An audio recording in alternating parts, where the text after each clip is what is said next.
Hi friends, welcome back to our channel. ఈరోజు curry egg పులుసు ఎలా చేయాలో చూపిస్తానండి. ఇది చాలా సింపుల్గా త్వరగా చేసేసుకోవచ్చు.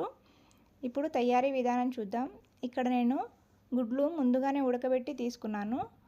ఇప్పుడు స్టవ్ పై ఒక గిన్నె పెట్టి 1/2 టీ స్పూన్ మెంతులు, టీ స్పూన్ జీలకర్ర వేసి స్లో ఫ్లేమ్లోనే ఫ్రై చేసుకోవాలి.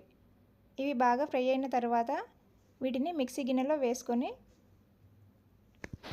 అలాగే కొబ్బరి వేసి మిక్సీ పట్టాలి. ఈ విధంగా పొడి పొడిగా మిక్సీ పట్టిన తర్వాత ముందుగా నానబెట్టిన చింతపండును వేసుకొని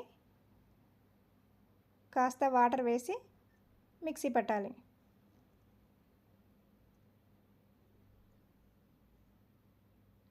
ఇప్పుడు ఒక చెంచా కారం వేసుకోవాలండి. ఈ కారం మీరు తినేదాన్ని బట్టి తీసుకోవాలి. ఇలా మిక్సీ పట్టిన తర్వాత దీన్ని పక్కన పెట్టుకోవాలి. ఇప్పుడు స్టవ్ పై గిన్నె పెట్టి సరిపడా ఆయిల్ వేసుకోవాలి. ఆయిల్ వేడయ్యాక ఆవాలు, జీలకర్ర, కొద్దిగా మెంతులు వేసి అలాగే కట్ చేసిన ఉల్లిపాయను వేసుకొని ఫ్రై చేసుకోవాలి.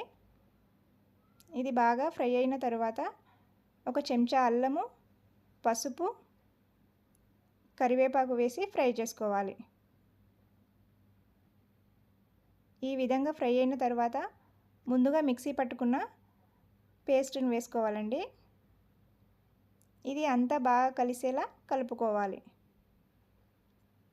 ఇలా 2-3 నిమిషాల పాటు బాగా కలిపిన తర్వాత ఇలా అంతా ఆయిల్ బాగా పైకి వచ్చాక సరిపడా వాటర్ వేసుకోవాలి. అలాగే రుచికి సరిపడా ఉప్పు, 1 టీ స్పూన్ ధనియాల పొడి వేసి కలుపుకోవాలి. ఇలా అంతా బాగా కలిసేలా కలిపి మూత పెట్టి ఉడకనివ్వాలి. ఈలోపు మనము గుడ్లకి ఘాట్లు పెట్టుకుందామండి. ఇక్కడ చూపిస్తున్న విధంగా చాక్తో ఘాట్లు పెట్టుకోవాలి. ఇదే విధంగా అన్ని గుడ్లకి ఘాట్లు పెట్టాలండి. ఇలా బాగా ఉడికిన తర్వాత ఇందులో గుడ్లు వేసుకోవాలి. దీన్ని ఒక 5 నిమిషాలు స్లో ఫ్లేమ్లోనే ఉడకనివ్వాలండి. ఇలా అన్ని గుడ్లు వేసి మూత పెట్టి ఒక 5 నిమిషాలు ఉడకనివ్వాలి. ఇప్పుడు కొద్దిగా కొత్తిమీర వేసి 1 నిమిషం పాటు కలిపి స్టవ్ ఆఫ్ చేసుకోవాలి.